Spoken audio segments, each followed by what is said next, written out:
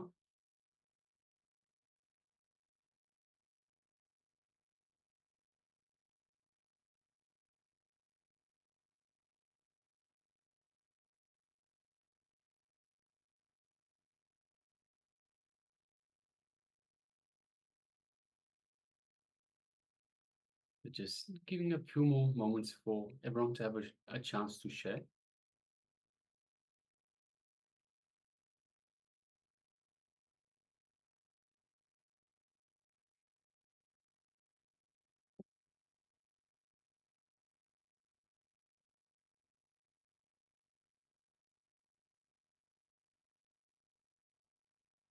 It's requesting Ma Agama Priya, if you took part in this power manifestation, please share, Ma. Also, Ishana Shivam, if you took part in this power manifestation, requesting you to share as well, please. Ma Du Ling Ling,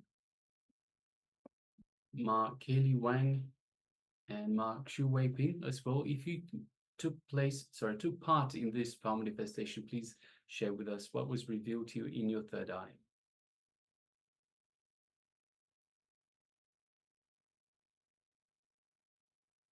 All right, so shortly we'll review the image that we displayed earlier. Yes, as you can see, it is an image of a sheep that is on the edge of a cliff overlooking a sea or perhaps the ocean. Not entirely sure how it got there or why it is there in the first place. It's probably not going to jump. So it's just sitting, looking into the distance, into the ocean. You can see some rocks on the side, some grass, and some waves on the shore, just breaking up against some rocks. You can see some clouds and in the sky in the distance, and of course the sheep itself just looking into the distance. All right, so let us have a quick look at the sharings. So we have Ma Tina Aura that shares a big Rudraksha, man in blue, and a strobe ball. So we don't. Hey, apologies for that.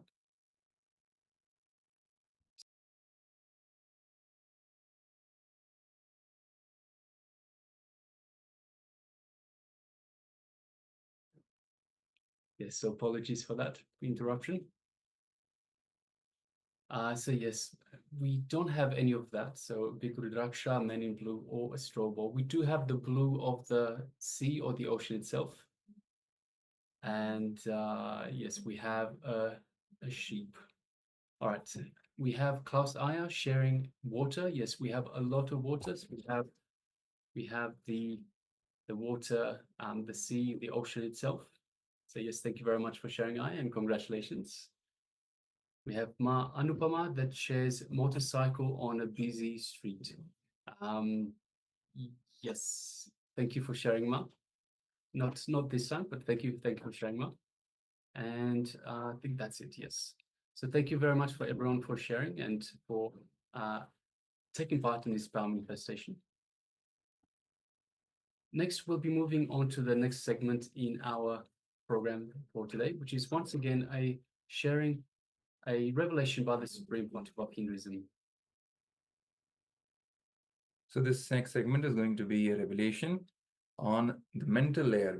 We've received the cognitions on pranic layer in the previous segment. Now next we'll move on to the mental layer of our body. So let's all sit straight and come to the space of listening and receive the highest truths from Bhagavan directly on the mental layer. It will be an introduction followed by a question and answer session. So let's now receive the truths from Bhagavan.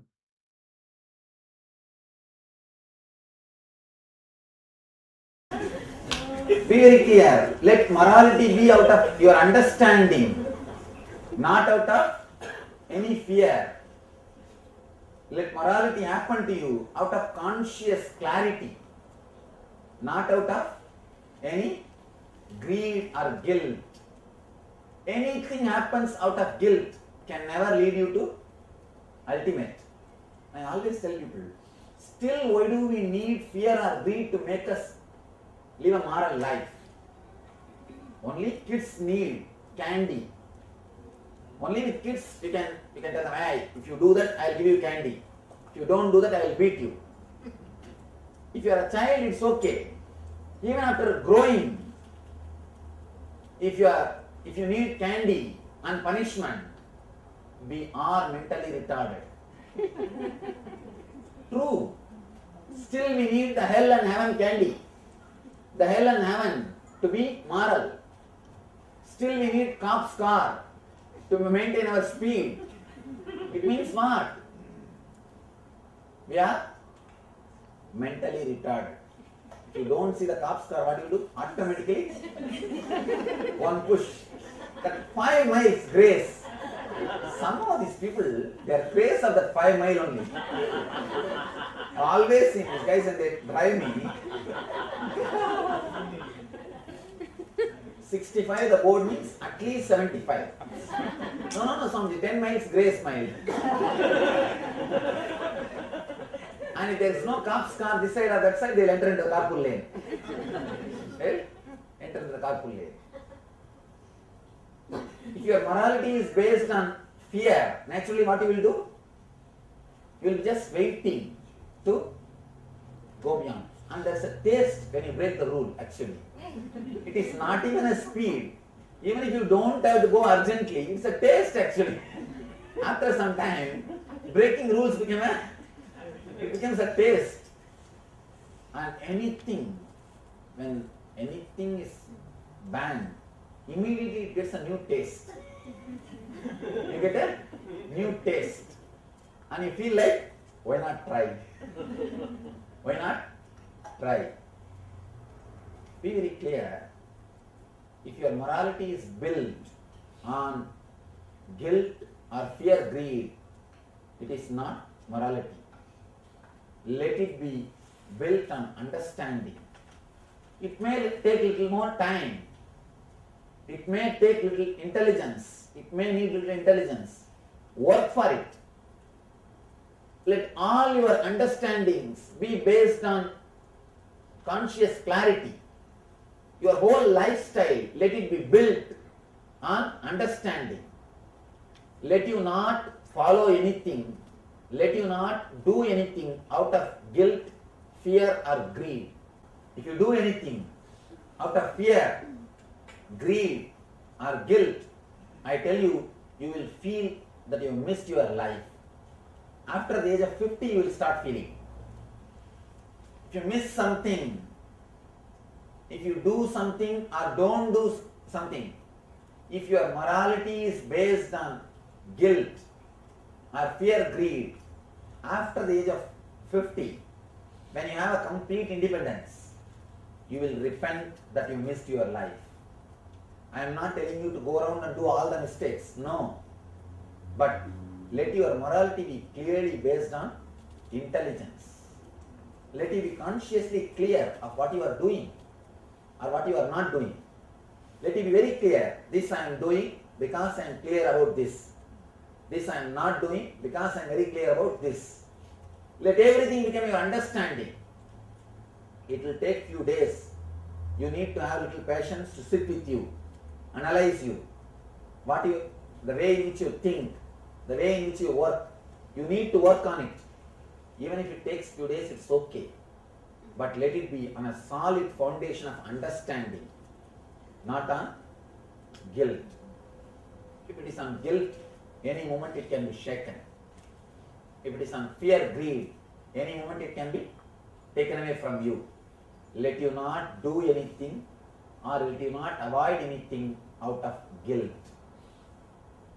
Let your life be filled with a clarity and conscious understanding. Would say they had a couple of courses with the requirements thing, and question. I get asked many times. A woman will approach me and later on in life they will say they are guilty and they will try to see. What can we say? Be very clear. When they decided to get aborted, their intelligence was only that much. They were not ready to take the responsibility, or the situation was like that. One more thing, when you decide, not only situation plays a role, your intelligence also plays a role. You decide. After 1 year, your intelligence gets updated, like a software. After it gets updated, if you start repenting, whose mistake? It's nobody's mistake. See, at that time when you decided, you may not have that much of courage. Now suddenly today you may have the courage. Just because today you have the courage, you can't say that you did a mistake in your past life. The reason I'm asking this question is, first of all, it is immoral, it is a questionable value. It is moral or immoral is decided by Catholic religion. Once religion says, first thing, morality or immorality itself has to be defined. Yes. According to me, morality is which makes you happy and which makes the people who are around you happy is morality. Which makes you blissful and which makes people around you blissful. Which makes you suffer or the people who are around you suffer. That is immorality. That's all. Next question will come. No, something makes me blissful but others are suffering. What to do? What to do about that? Be very clear. Then there is something seriously wrong. Never you can have something which makes others suffer and makes you blissful. It will be making you also suffer. You may not be aware or you may be insensitive to that suffering. That's all. But anything which makes others suffer will make you also suffer. You need to understand that one thing. And one more thing, one religion cannot decide which is right or which is wrong. So be very clear. Religions are social beliefs, that's all. In some religion, vegetarianism is morality. In some religion, non-veg is morality. So it depends on the social setup. It is just a pure social conditioning. According to me, according to the Vedic rishis, life enters into the body only just before the birth. So all the movement happening inside that body, the child, it is because it is connected to mother's body. It has no individual soul. Heartbeat or all other movements are just because it is connected to mother's body. Soul, individual soul enters, consciousness enters to the body only just before the birth. 3 seconds before the birth, only life enters. Yes. Then Swamiji, how is the epic Abhimanyu was able to hear the Chakravyuh in the... The memory is recorded in the body. The DNA and cells are recording the memory. DNA and cells can record memory. Sorry, on the same line of questions about the portion. Same way Prahlada. You see, what kind of body you create, that kind of soul will come and occupy the body. That's why we request pregnant women to do meditation and read scriptures, so that you create a body with the good memories. A good soul will come and occupy it.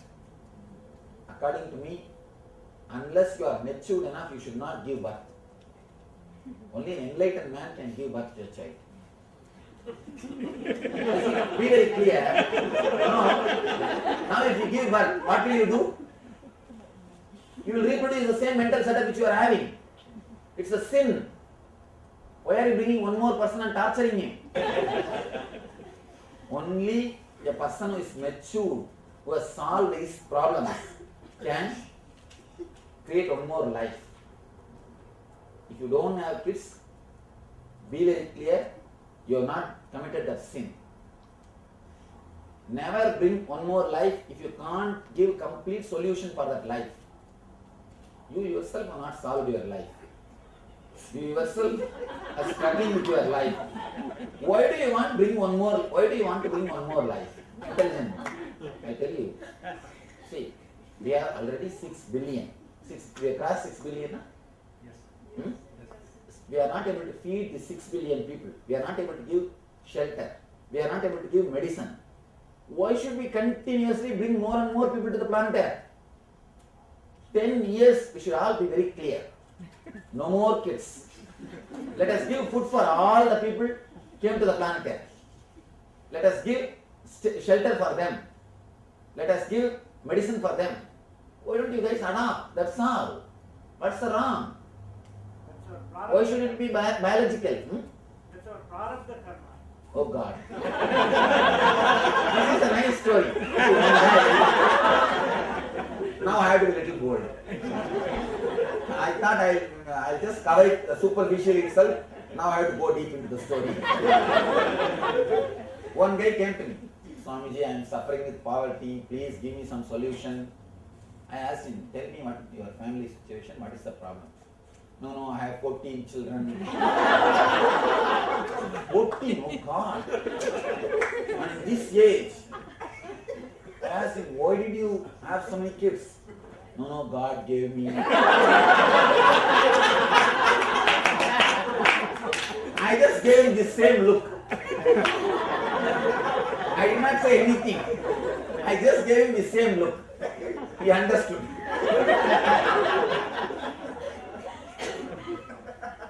It's a nice way. See, God is like a dustbin. We do everything, finally put the responsibility on him. And just like the prarabdha karma.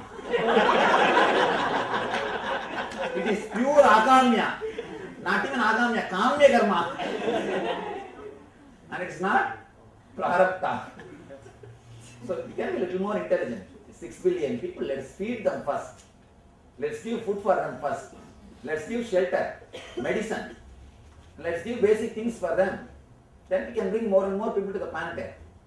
And what to do? If you abuse the nature, if you bring more people, naturally we will be abusing the nature. Forests will be destroyed, and the petrol is taken out, and water, underground water is taken out. Naturally, tsunami, earthquake, everything will happen. Everything will start happening. So according to me, people should first become enlightened before giving birth. They should first work for enlightenment. Only then they should think of giving birth.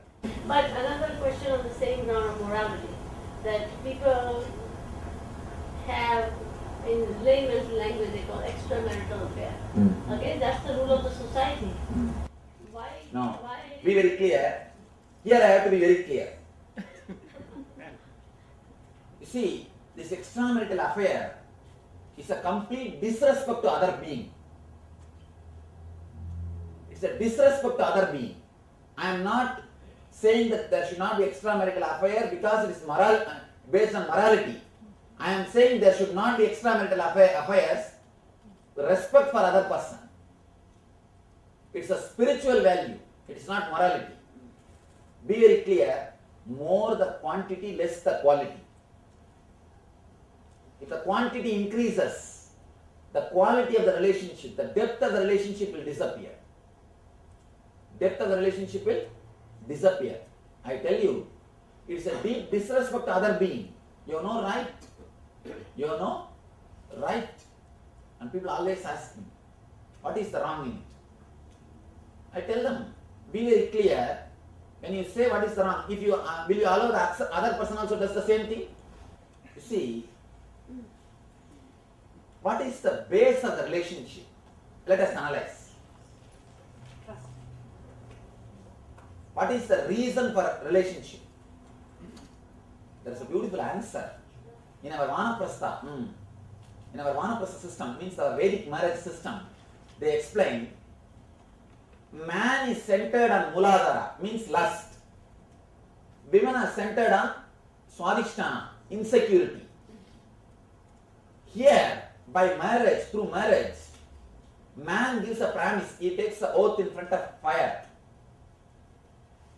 Through this marriage, I decide, I take a oath, I'll give you a deep, secure feeling and liberate you from this insecurity consciousness, a samskara of insecurity. She takes a oath, I that I'll give you a deep fulfillment and liberate you from this lust samskaras. I'll give you a deep fulfillment. By giving the fulfillment, I liberate you from the samskara, lust, greed. Both of you decide, take the oath to liberate the other person from their samskaras. Both of you decide to help the other person to achieve liberation. That is the whole concept of marriage. But now, you understand the weakness of the other person and you play your game just on that string. Men are always threatening women based on the insecurity concept. Women knows where to play the game. They are playing their game. Both are trying to torture others, knowing the other person's weakness. But the Vedic marriage is so sacred, so beautiful. You take a vow in front of fire. Let me not torture the other person, knowing his secret or our weakness. Knowing our weakness or our secret, his weakness should make you more compassionate and help the other person. Not, it will make you more cunning to exploit the other person. The very reason for the marriage is to liberate the other person from the prarabdha karmas which is plot. And you start having more members of the relationship. You will be accumulating more karmas. Instead of liberating yourself, of course, if you are interested in accumulating more karmas, you are welcome. I have no problem. It's up to you. But anybody, at least if you are interested in spiritual life, please be very clear, no extramarital affairs. If you are having, the spirituality is not for you. Of course, I have nobody to tell you what to do or not to do. It is up to you. But spirituality is not for you.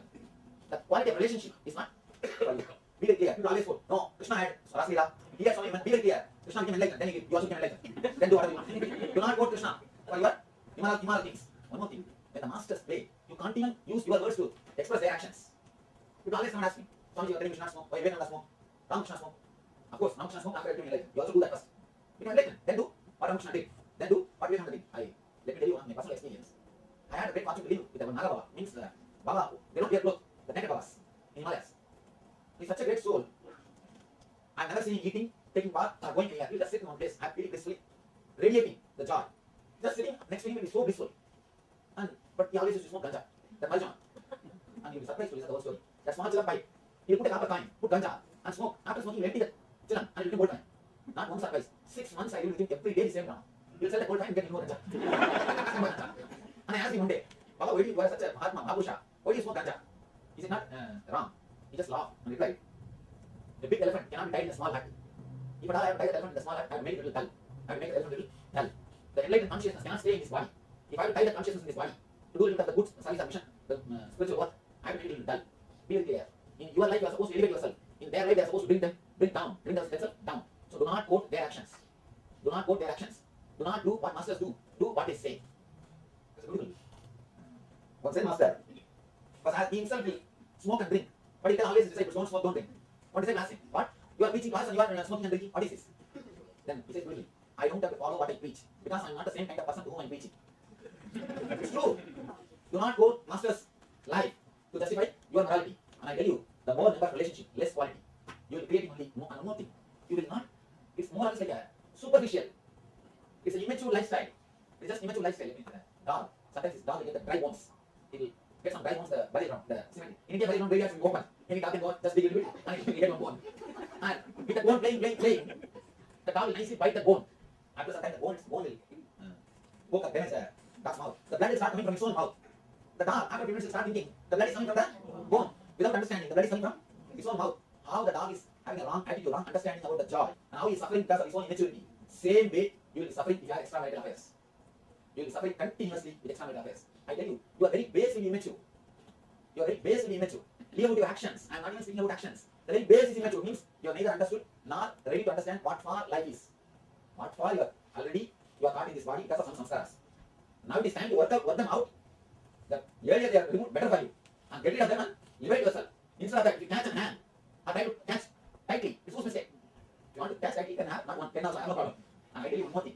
If you have only one woman in your life, enlightenment is luxury. If you have 2 women in your life, it's an option. If you have 3 women in your life, it's a compulsion. You can't live as enlightenment. In a way, the more you will go towards that enlightenment. It's actually technique for enlightenment also. Somebody asked me, how can you prove Krishna is enlightened? He did all these things. He had so many women around him. I told that itself is solid proof for his enlightenment. If he is able to manage. I was like, no, not women. Anyhow, but I tell you one thing. See, in India, people hunt. People catch birds. They'll make a small net. It's a very simple thing. In one thread, between two threads, they'll just have one small wooden piece and put it around the tight between the trees. These parrots will come and sit one side of the wooden piece. Immediately the piece will turn. It will become topsy-turvy. These guys, they'll be thinking, if I leave my hand, if I leave my leg, I may fall and die. They will never leave. They don't understand. If they leave, they can simply fly. They don't understand. The moment the stick It will be hanging between the trees. If the parrot comes and sits here, what will happen? It will be like this. It will just turn. And the parrot will be hanging upside down. The parrot, it doesn't understand. If it leaves the legs, it can just fly. But it doesn't understand. It thinks, no, if I use the legs, if I use the grip, I will fall and die. It will be holding. Simply the hunter will come slowly and he will catch the parrot and take it. Same way we are doing. We know we are catching these samskaras. Why don't we just take our hands off? But we are afraid. If we take our hands off, somebody else will take it. Or something else may happen in life. Or this may happen, that may happen. How can I live? Practical Swami, when it comes to practicality, as you think about, you always create something. You always create some reason. You always create more and more words and struggles for yourself. I tell you, just liberate yourself. One more thing. What is extramarital affairs? It's a very strong subject. It needs to be analyzed deeply. A mature person can never disrespect the other being. If you are thinking, if you are using the other being just as one more product, just as you see, you have fridge for some purpose, you have furniture for some purpose. Same if you feel your wife also is just there for some purpose. Only then you can have extramarital relationship. If you see her as a being, living being, if you feel grateful to her, respectful to her, and if you think she is a living being, she has done so much, she has contributed so much in my life. Whatever said and done, I receive love from her, care from her, satisfaction from her. If you have that respect for the other being, you will never even think about extramarital relationship. The extramarital relationship is deep disrespect to other person. Above all, disrespect to your own body. If you can allow anybody and everybody into your inner space, what respect you have for yourself? Tell me. Your space is so sacred. So sacred. How can you let anybody and everybody into your inner space, in your space? It means you don't have respect for your space. I always tell people, people who sell their space, people who sell their body, they will not have respect for themselves. They will not have respect for themselves. They will think themselves just as a one more object. You are reducing yourself as one more object. You are reducing the spirit into matter. You are doing a Brahmahatya. You will have the Atmahati dosha, means reducing your being into just matter. You are not just a body. You are a spirit. You are an embodied being. If you have the deep respect that you are embodied being, you cannot let anybody and everybody in your inner space. In your space. It needs tremendous love, tremendous devotion.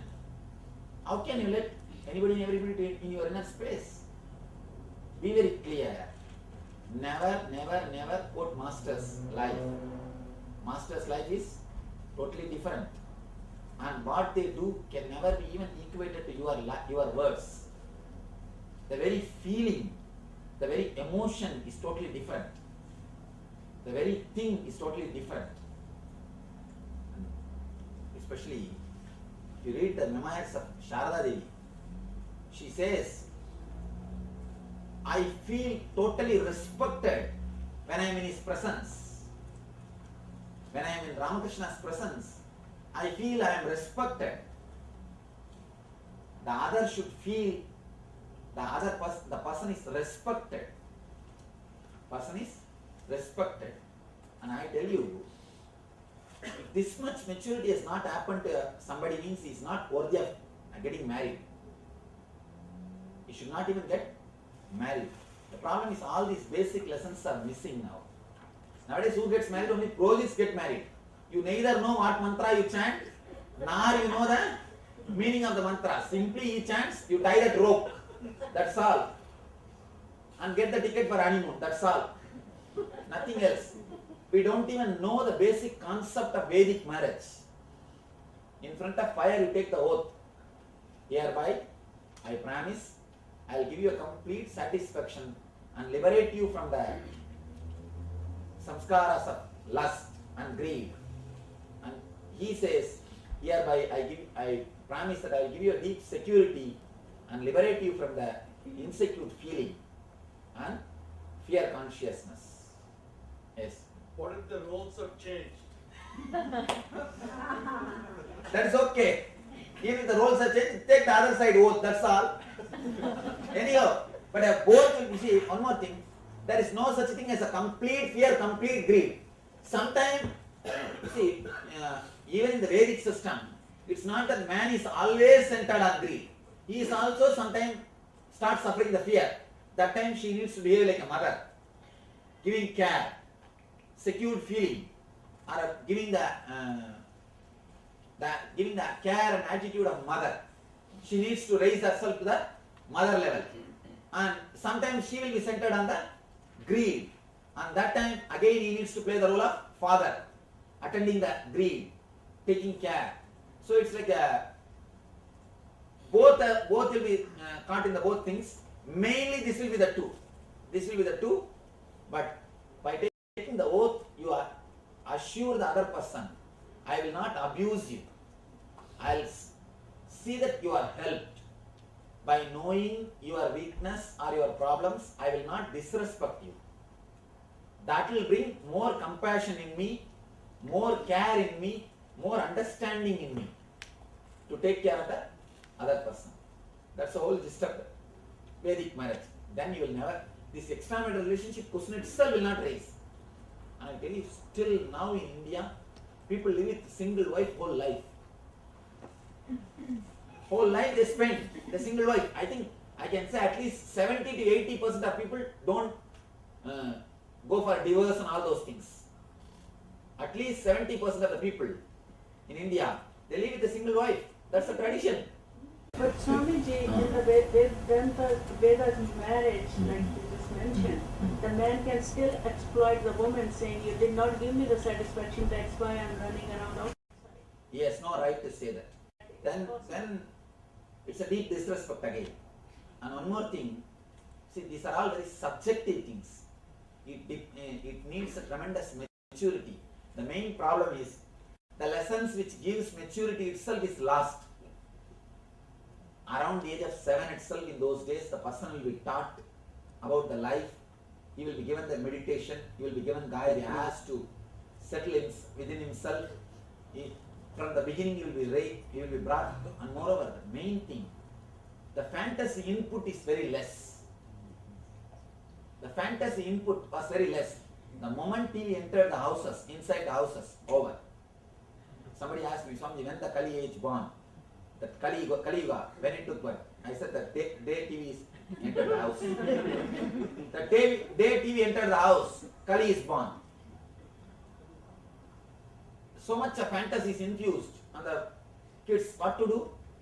That's where the whole trouble starts. Alright, it's time to work on guilt. Yes. I will go a little bit backward. You said that it is not good thing to make other person suffer, because then you will be the one who will suffer.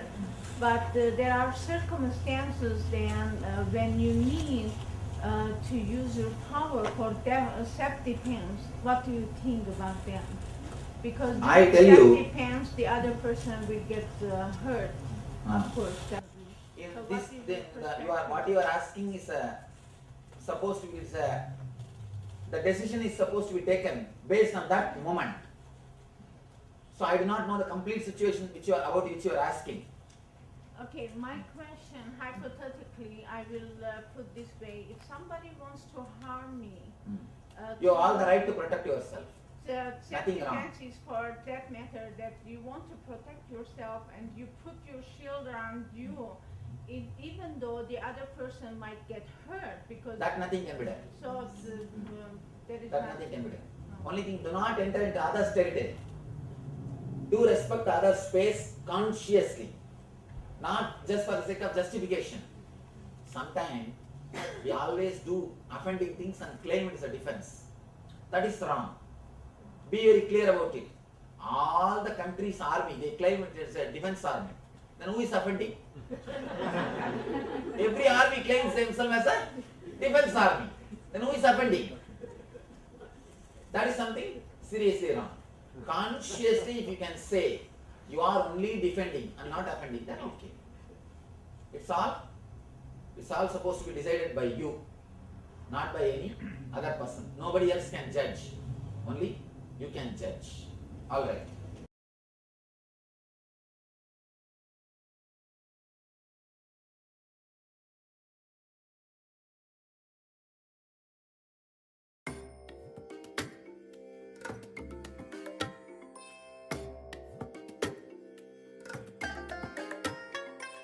I bless you all.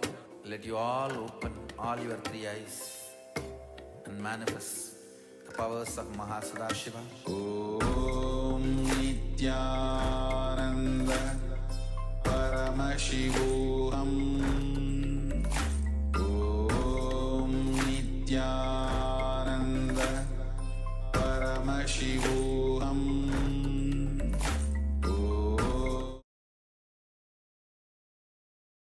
Yes, welcome back from that wonderful revelations by the Supreme Pontiff of Hinduism.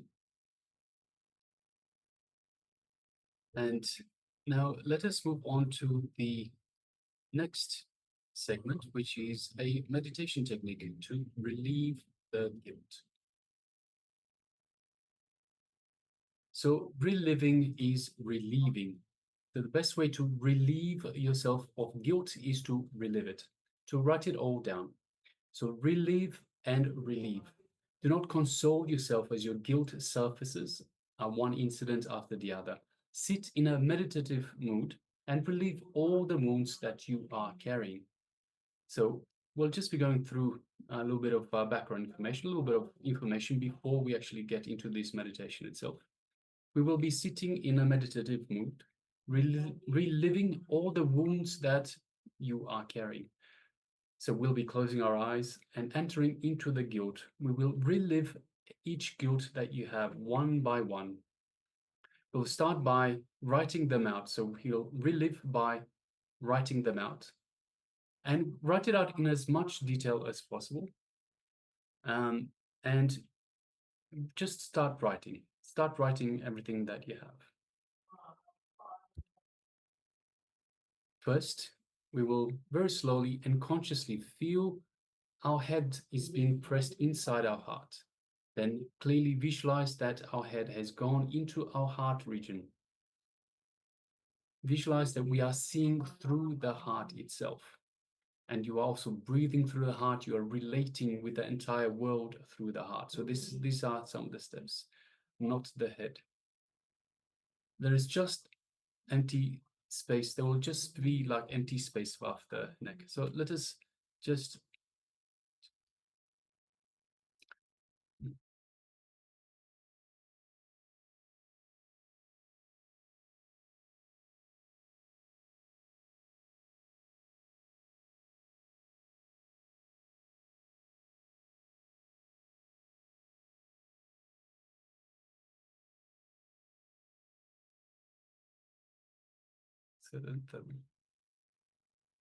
yes. So we'll be sitting in a posture where we will feel like we will lose our head. We will actually lose the head. So we'll imagine the head has fully gone inside ourselves and we no longer have a head.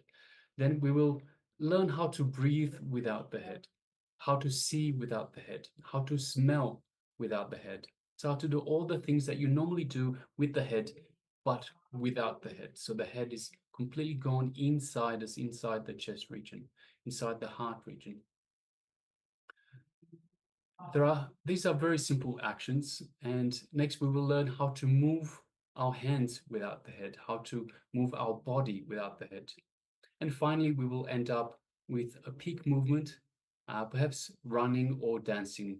All the movements will be done without the idea or even without the remembrance of the head. So we won't even know what it is like to have a head. We won't even remember that we ever had a head. So now let us start with the meditation itself. So requesting all participants, please sit comfortably. Make sure you sit comfortably with your head, neck, and spine. With your head, neck, and spine in a straight line.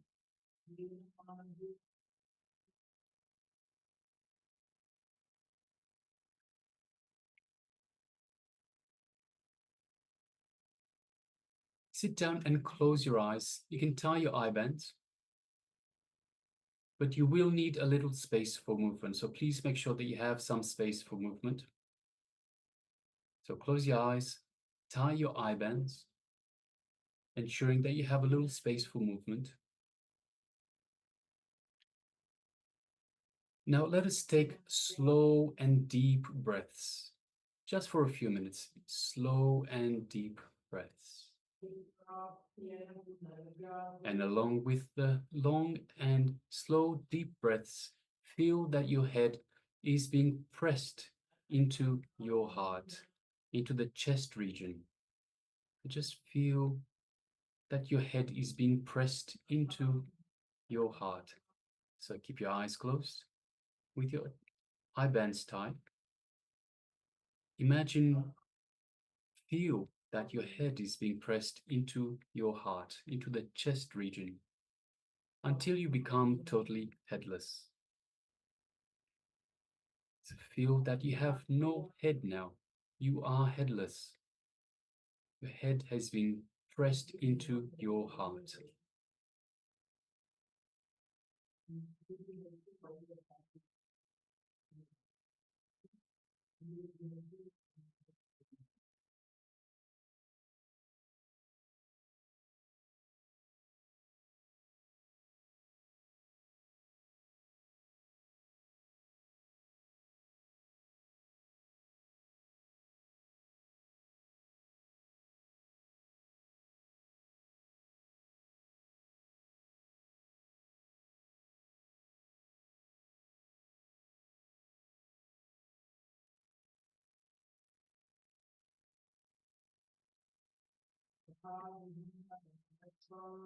Yes, so once again, your head has been pressed into your heart center.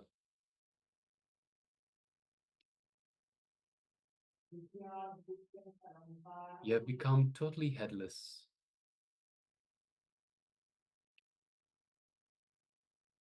You have no head.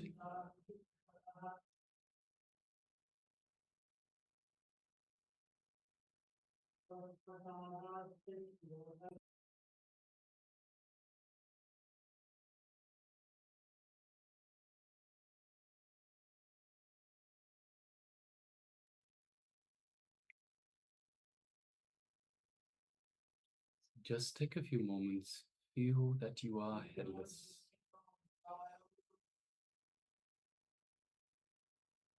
Now feel that you are breathing from the heart. So no longer through your nose, you are breathing from the heart.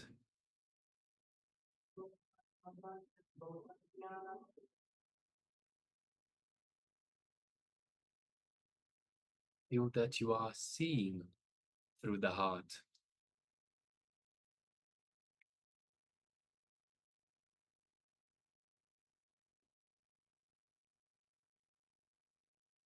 Feel smelling through the heart.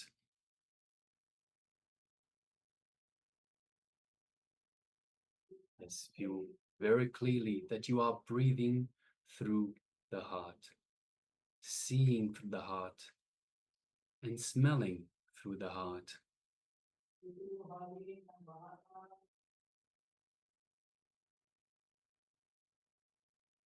Listen to everything around you through the heart.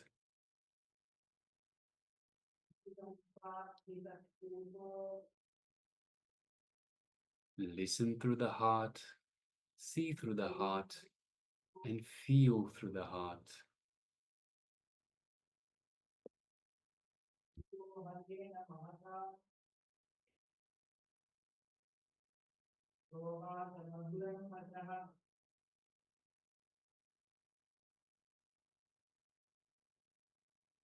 Now stand up. So continue to have the eye bands on. Just stand up. You're still headless. Have the consciousness centered on the heart, and let your movements be as slow as possible. Stand up. Continue to have your eye bands on as you are headless. You see, you hear, and you smell through the heart. Remember that you are moving from the heart. Your center is from the heart, no longer from the head. Again and again, Just forget the head. Move from the heart. Move as slowly as possible, but from the heart. Remember, you are a headless being, but move only from the heart. You are a headless being, moving.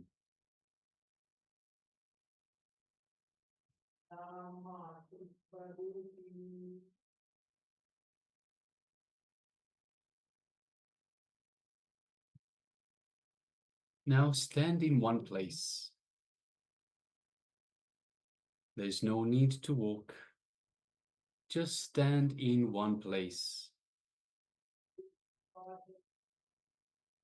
But increase your speed, as if you were walking just in that same one place. Just slowly increase the speed, very slowly. But remember to move from the heart, not from the head. Forget your head. You are a headless being moving. Only one place, in the same place, but moving. Moving from the heart. Let us continue for a few minutes.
Okay, you can stop and sit down where you are. Just be without the head. Sit only with your heart and relax.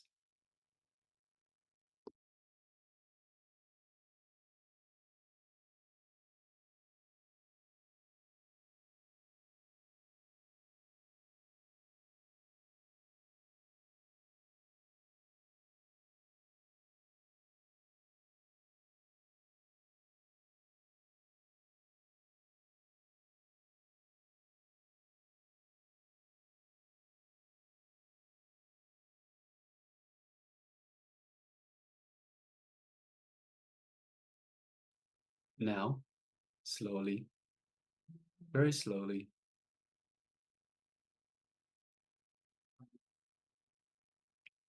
you may open your eyes, remove the eye bands, and you may take a break.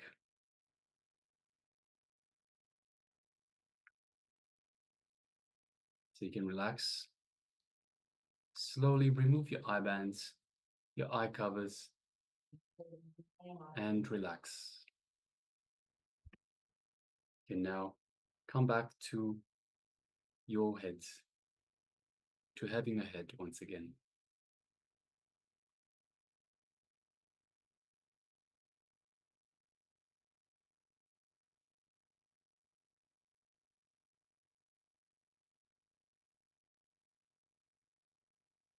Yes. So after this amazing meditation, let us now move to the next segment. This is again going to be a meditation, but this is going to be a guided meditation with the Supreme Pontiff of Hinduism on how to heal our mental layer. So let's now sit straight and be ready to receive this guidance about this meditation and do the meditation also along with the Supreme Pontiff of Hinduism. Let's now watch.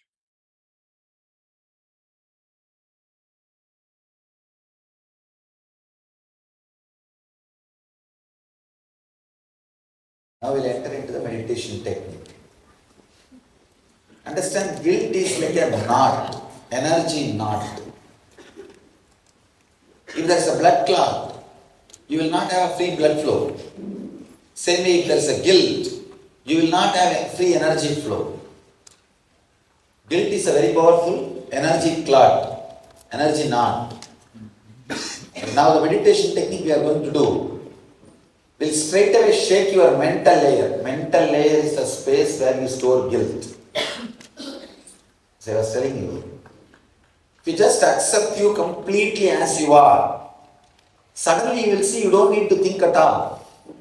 All your thinking is not accepting you as you are. Just try now.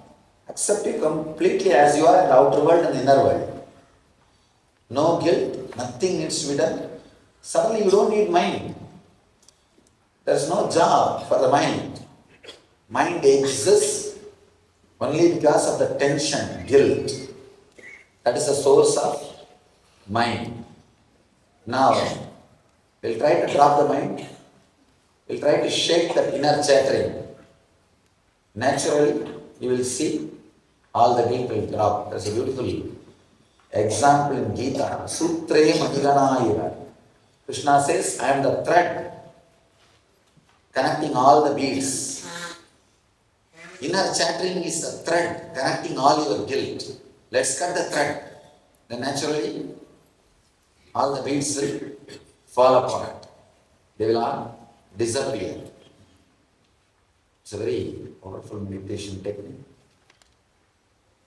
42 minutes, intensely hum. Humming for 2 cycles will completely shake your inner chattering. Only thing, do not stop anything. Not like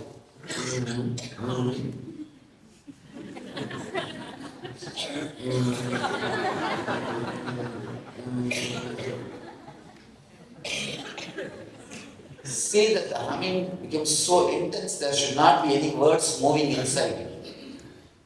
There should not be any inner chanting. There should not be any words inside you. Try within 10 minutes you will fall in tune. Only first 10 minutes you will have thoughts and humming, thoughts and humming, thoughts and humming. In 10 minutes you will see. You fall in tune. Next 30 minutes, completely your inner chattering will have healing or a cleaning process. You sit straight, tie the ribbon, I'll guide you. If you are heart patient or patient with blood pressure, please don't do. Do it very mildly, a simple humming. Others do intensely. Yes, Vajrasana. Vajrasana for whole 40 minutes. If you really can't, then sit in ordinary way. If you can, try Vajrasana. It will really help you to awaken the Kundalini Shakti or the energy. Please close your eyes. Sit straight.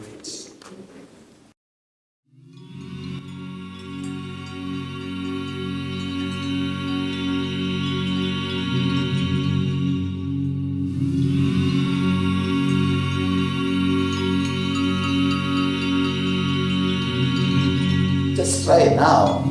Accept it completely as you are in the outer world and inner world. No guilt, nothing needs to be done. Suddenly you don't need mind. There's no job for the mind. Mind exists only because of the tension, guilt. That is the source of mind. Now, we'll try to drop the mind. We'll try to shake the inner chattering. 42 minutes, intensely humming.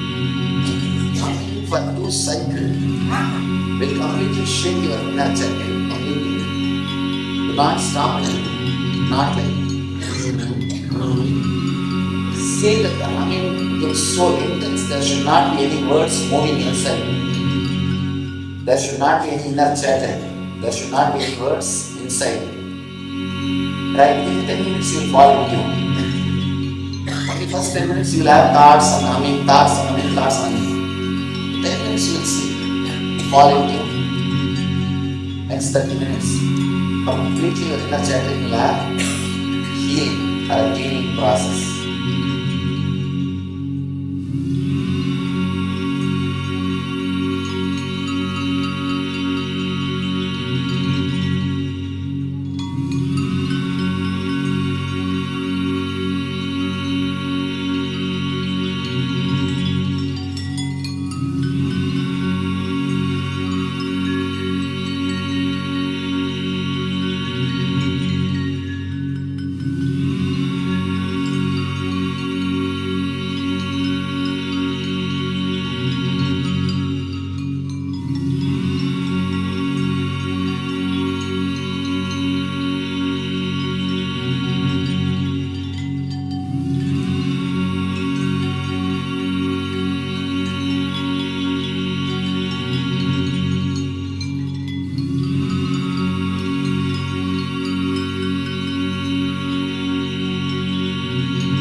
Now, accept you completely as you are in the outer world and inner world. No guilt, nothing needs to be done. Suddenly you don't need mind. There's no job for the mind. Mind exists only because of the tension, guilt. That is the source of mind. Now, we'll try to drop the mind. We'll try to shake the inner chattering. 42 minutes. Intensely hum. Humming for 2 cycles. Will completely shake your inner chattering. Do not stop it. Not like say that the humming becomes so intense, there should not be any words moving inside. There should not be any inner chattering. There should not be any words inside. Right? In 10 minutes you will fall into. Only first 10 minutes you will have thoughts and humming, thoughts and humming, thoughts and humming. 10 minutes you will see. Fall into. Next 30 minutes. Completely your inner chattering will have healing or a cleaning process.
Just try now.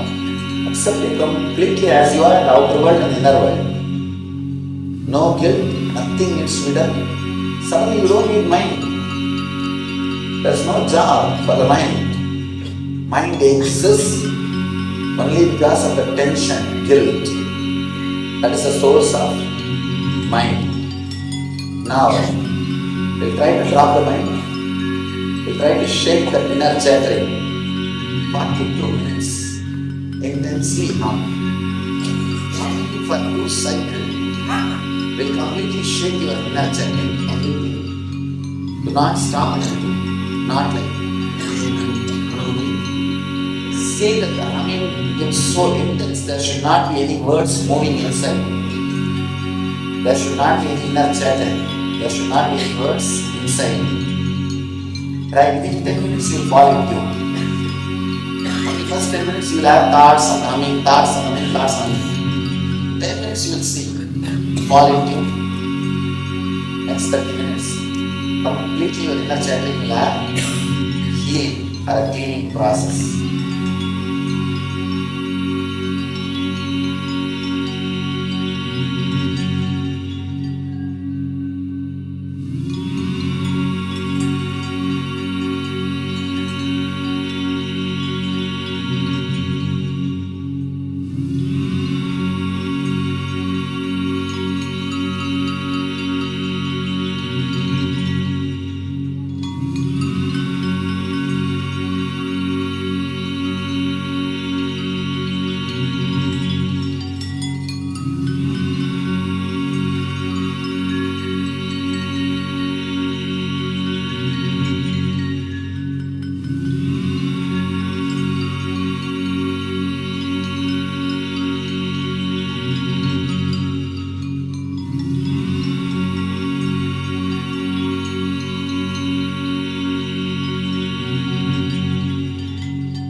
Just try now.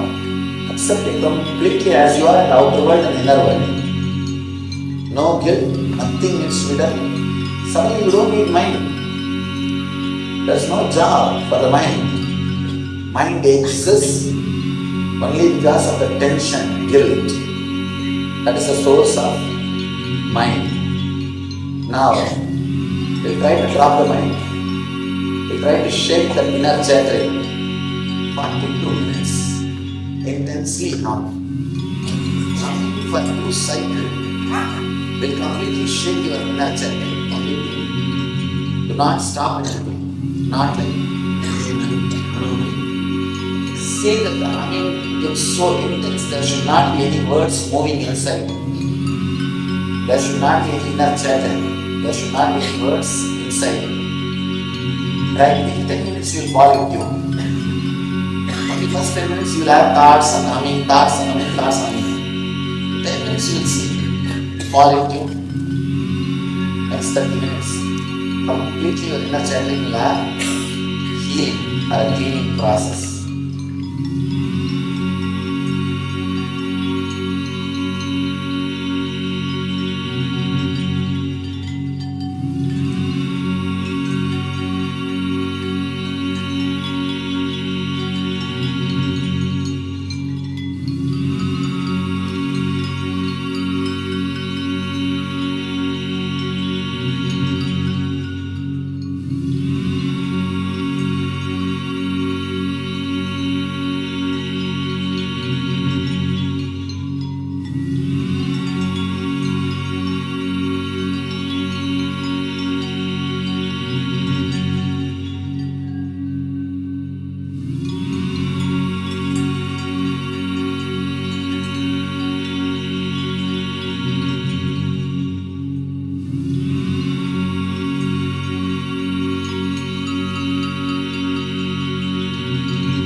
Just try now.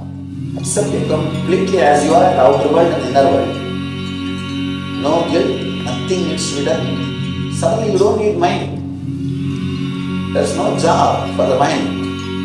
Mind exists only because of the tension, guilt. That is the source of mind.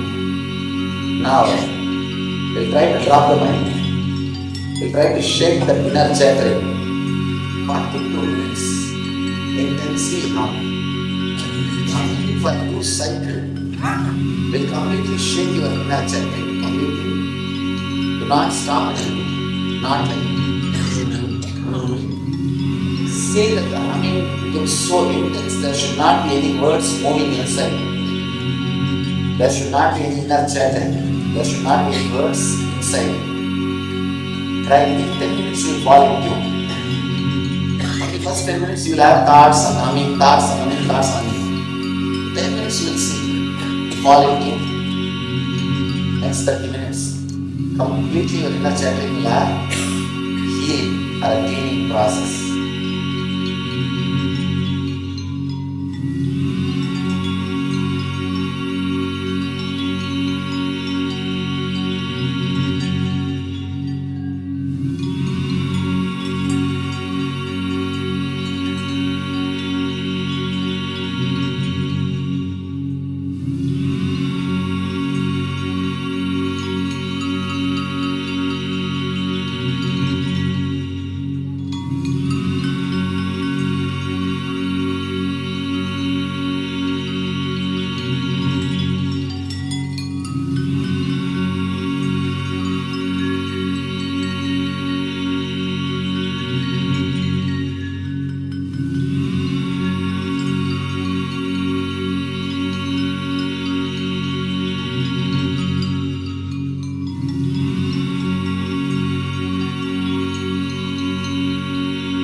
Just try now. Accept it completely as you are in the outer world and inner world. No guilt, nothing needs to be done. Suddenly you don't need mind. There's no job for the mind.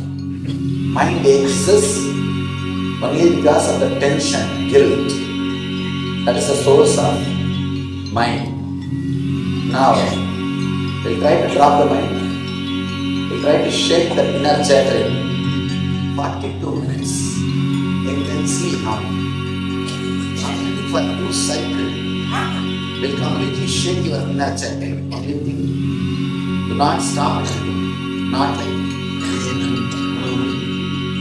Say that the humming becomes so intense, there should not be any words moving inside. There should not be any inner chatter. There should not be any words inside. Right? Within 10 minutes you will fall into. Only first 10 minutes you will have thoughts and humming, thoughts and humming, thoughts and humming. 10 minutes you will see. Fall into. Next 30 minutes. Completely your inner chattering will have healing or a cleaning process.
now. Accept it completely as you are in the outer world and inner world. No guilt, nothing needs to be done. Suddenly you don't need mind. There's no job for the mind. Mind exists only because of the tension, guilt. That is the source of mind. Now, we'll try to drop the mind. We'll try to shake that inner chanting. 42 minutes. Intensely hum. For 2 cycles. Will completely shake your inner chanting. Do not stop it. Not like. Say that the humming becomes so intense, there should not be any words moving inside. There should not be any inner chanting. There should not be any words inside. Try within 10 minutes you will fall into. Only first 10 minutes you will have thoughts and humming, thoughts and humming, thoughts and humming. 10 minutes you will see. Fall into. Next 30 minutes. Completely your inner chanting will have healing or a cleaning process.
Just try now.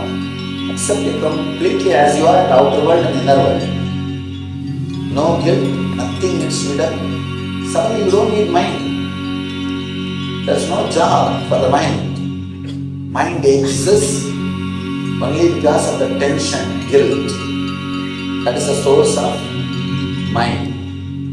Now, we'll try to drop the mind. We'll try to shake the inner chattering. 42 minutes. Intensely hum. For 2 cycles, will completely shake your inner chattering. Completely. Do not stop it. Not like say that the humming becomes so intense, there should not be any words moving inside. There should not be any inner chatter. There should not be any words inside. Try within 10 minutes you will fall into.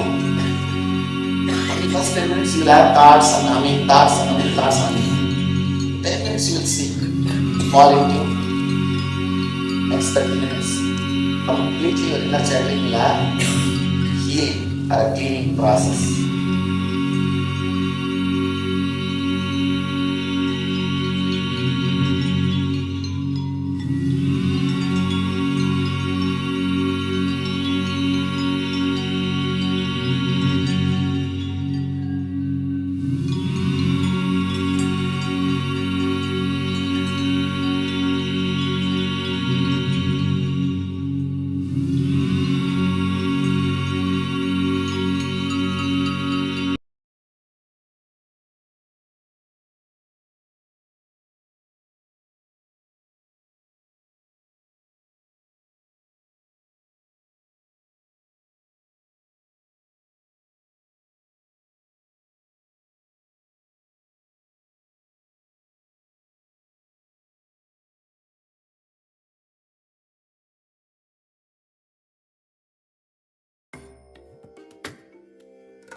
I bless you all. Let you all open all your 3 eyes and manifest the powers of Shiva. Om Nithyananda Paramashivoham. Om Nithyananda Paramashivoham. Om Nithyananda Paramashivoham. Om Nithyananda Paramashivoham.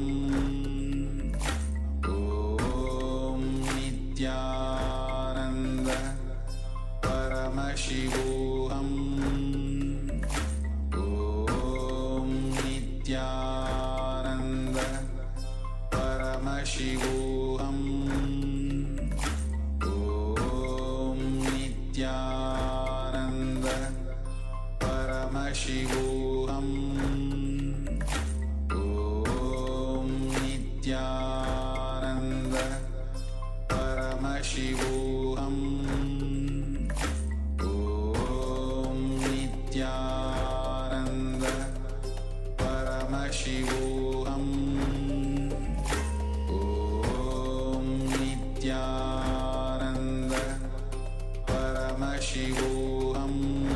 Om